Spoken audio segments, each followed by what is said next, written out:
Welcome to episode 43 of the LongBox Paradox, and this week's curated reviews. Some of them not surprising, one of them kind of surprising.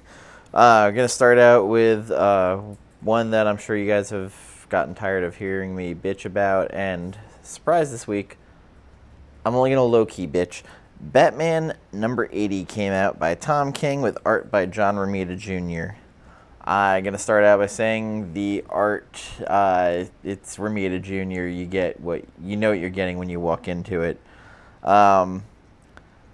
Big surprise of this issue is stuff actually happened. I know, shocker. It wasn't a long, drawn-out therapy session. Tom King trying to work out whatever inadequacies or life issues he's going through. We have Matches Malone at the beginning, getting harassed by Two-Face and Professor Pig. And Matches throws down with him, got that tan and the Tom Selleck mustache still kicking. And two shots go off into Batman's chest. Of course, he's wearing the body armor. He pulls out the slugs. Thomas Wayne is with Hugo Strange on top of the GCPD. They've got the bat signal going. Thomas knows that he's here, and he wants Professor Strange to tell Bane. Professor Strange is, what he's experienced. He was broken, I have no doubt. No one comes back from that.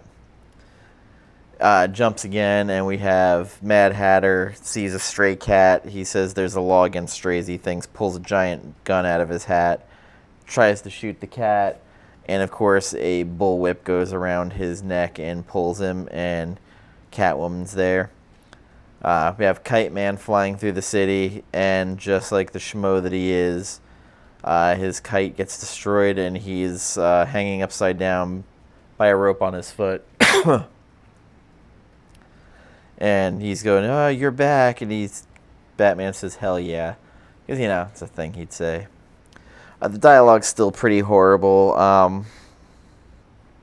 Then we have Gotham Girl and Thomas Wayne, Flashpoint Batman's having this kind of emotional moment. He's saying, "Stop it, I told you to go home. Without another dose, you need to rest, Claire." "No, he's out. Bane will. I have to keep." And he's telling her, "You keep using your powers, you're going to die." And she asks Thomas if he's going to die like her brother. "No, but for what he's done to you, he will." Hush and Batman have a showdown in the rain. Hush haven't really seen Hush in quite a while. Batarang versus guns. Hush gets popped in the head, knocked down. Thomas has a sweet moment with Claire while he's taking care of her. And Ventriloquist comes in and says, because of the unwanted presence and her inability to stop him, it is ordered that you kill the boy and display the body publicly. And Batman's he's having this discussion. Catwoman's, nearby, and he's saying, he'll have his gun loaded and ready. He'll find the boy. He knows I can't stop him. He's good enough. He knows me well enough to have built defenses around the mansion I can't break. So now I suppose Father has a decision to make. And they show Flashpoint Batman with a gun to Robin's face, Damian. Issue went really fast. Again, at least stuff happened, unlike some of the other issues where it's just a very long therapy session. It's kind of hard to get past Romita Jr.'s art at some points. It's blocky. It just doesn't flow well with the story. I'm gonna give this issue a 7, mainly because stuff happened. I don't know what it's gonna lead to. Still a lot of threads that haven't been picked up, but that's about as positive as I've been on one of these issues in a while. I'm still not in a buy phase with it, but it was better than it's been, and that's not saying a lot. Also, I didn't pull clips from it to post, but I want to give a quick talk about Deceased number 5. I was actually pleasantly surprised. They didn't hold anything back. When there was actually a quiet part in the book, and surprising infected came in and ended up wrecking shop. I don't really want to ruin the surprise. There is a death in here that is brutal, and kind of surprising, especially the way a final infection happens at the end. That's a little heartbreaking. This is one of the few books I really feel I don't want to spoil, because I feel like it actually ruins the story a little bit, and the surprise of it needs to stay there hidden. Great job by Tom Taylor, Trevor Hairsine. The art's starting to veer back a little bit. It's not as crisp as it looked. Overall, a very good issue. I think I'm there about an 8.0, 7.58 on this out of 10. It was surprising, and it's very jarring that after such a clunky, horrible issue 1, the series has progressively gotten better. From there, we are going to go to one that I think I'll just always review when it comes out, and that would be Die number 8 from Image. This issue in particular focused a lot on Matthew. We also get a little bit more about Ash and the son. And it's oh boy, there's some interesting stuff. Matthew has a lot of discussions with his sword. The sword is intelligent, it talks, and it actually feeds his grief somewhat. There's a point in this where he's talking to Angela, and he goes, "Don't worry, someone has to keep an eye on Ash. Her, I won't use the voice to interrogate Saul didn't last long, right? I'll make myself useful." And the sword's like, "Heh, first time for everything, useless man, good for nothing." And he's, saying, "Shush you don't know me." And the sword's like, why I want to get to know you. And Ash comes out, and basically now they're in this whole political thing where they're trying to interrogate Saul. There's a character called the Warden that I absolutely 100% love the character design on. We also get a little bit more on what happened with Saul. 5 years ago, Saul escaped from the Grand Master. He brought together most of the major powers in an alliance against the Grand Master's rule. 2 years ago, they overthrew the Grand Master, and then Saul turned on them. He started changing things, making demands, crushing those who even thought about fighting back. It's been chaos ever since. And we learned about the son. There's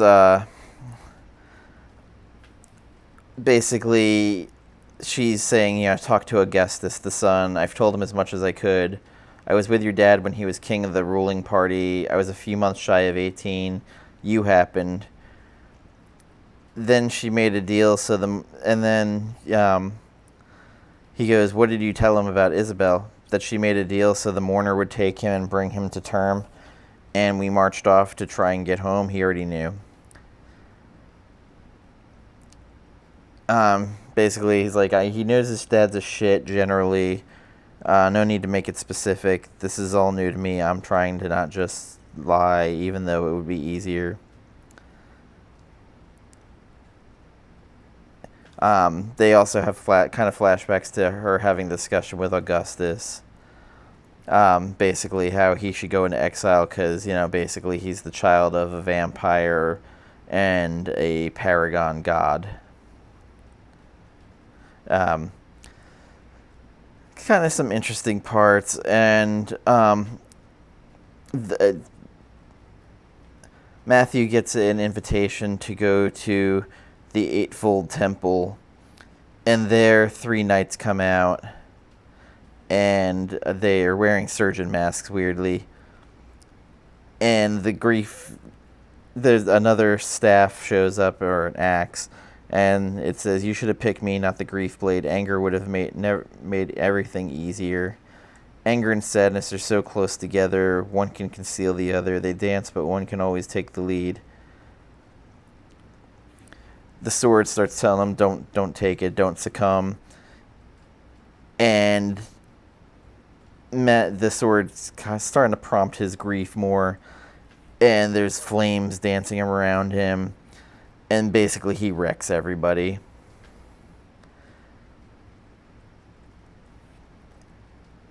And then we go back to Angela. Angela shows back up after sneaking around and getting info, and she hacked code, and it just keeps repeating, "What am I for?" And another shocker comes in. Isabel shows up and says, "We all destroyed Glasstown, so we should be punished." And that's the end of the issue. Slow burn issue. Stephanie Hahn's art, like always, is fantastic. I feel like issue 9 and 10, all hell's going to break loose, because 2 issues now, almost 3 now, of slow burn build-up. I'm kind of curious of where it's going to go. I love this series. I like that each issue in this current storyline, each issue's kind of given a little bit more insight, peeling the onion back on one of the characters of the party. This time it was Matthew. I imagine Isabel will be coming up soon. Or it could be Ash. Ash is probably needing one to explain a lot of the shit that went on earlier. Still a great series. I consider this a buy. Will it read better as a trade? Maybe, but I don't want to be behind and miss out. I like the series that much. And the Hans cover for issue 9 features the Warden, and it's gorgeous.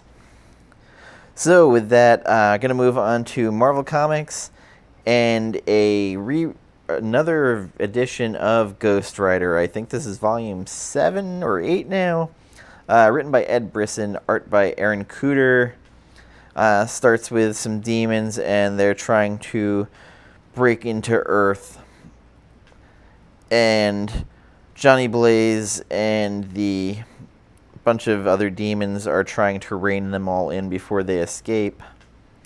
They end up in a restaurant kitchen, and Johnny Blaze jumps into Earth, and he's back in his human form. And he's wearing some David Caruso shades, and he's got no shoes on, which is weird, and he's in a kitchen, so that's kind of gross. And it's him walking around looking for demons. And then we get Dan Ketch, who some of you from the early 90s might remember, the old Ghost Rider series featuring him. He's older now. He owns a bar. Basically, Ghost Rider's kind of ruined his life, or so he's an alcoholic somewhat. And he ends up running into Johnny Blaze and facing a demon. He ends up going down the demon's gullet and basically pulling its insides out. Lilith is making her move to take over Hell. Some might remember Lilith from the also Midnight Sun series. Dan is kind of drinking away his pain. Johnny is got his own thing going. And Johnny finds one of the demons, and this shade of Dan's mother shows up saying, "You have to stop him, you have to stop Johnny." And Johnny, now in his Ghost Rider persona with a crown on it, is, saying to the demon, "I'm the king of hell, and I ain't giving up the crown without a hell of a fight." He's gone mad with power. And the chains basically are creating like a scene out of Hellraiser, where it's ripped the demon apart. interesting first issue, setting up a Ghost Rider versus Ghost Rider fight. The art isn't bad. I've been kind of out of the whole Ghost Rider story for a bit, so I'm not 100% up to date on it and what I'm following here. Intrigued enough to keep reading. 6.5. It didn't blow me away, but it wasn't bad. So I'm in for another issue or two to see how it keeps going. Not a whole lot really that I'm into right now.